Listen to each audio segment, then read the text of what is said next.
We looked at 3 counties in Pennsylvania, and knowing what we know of Nevada, we applied it here. So these are some of the most populated counties in the state. And we looked at these because they have published their data as well, but they vote by precinct. All of Pennsylvania votes by precinct. They have really only 2 types of voting. That's mail-in and election day. And then they have provisional voting, which is generally less than 1% of the votes. So it doesn't really show anything. Why we want to highlight Pennsylvania? There's a few things that you may be familiar with. One of them is the amount of bomb threats on election day. Over at least 32 counties had bomb threats in Pennsylvania on election night. And so we actually had a video talking about the bomb threats, talking about some of the other notable statements about USB drive issues with the voting machines and the tabulation machines. And then there's 2 other things that have recently come up. One of them was during the pre-inauguration rally before the inauguration for President Trump.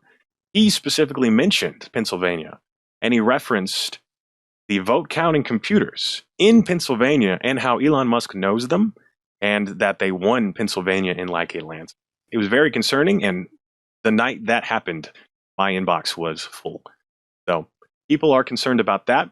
And then finally, the last thing was there was a pre-election lottery targeted to Pennsylvania and other swing states. Elon Musk's Super PAC, America PAC, or whatever, actually was doing this lottery where they were promising $1 million if you registered, and then $100 to sign a petition, and then you get money as well for referrals.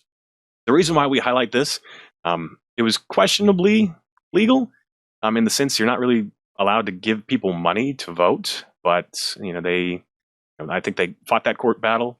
It was a contest, they said, exactly. Right. So, yeah. The concern for me and the concern for my organization as we go forward is if you were to gather voter information, what could you do with it?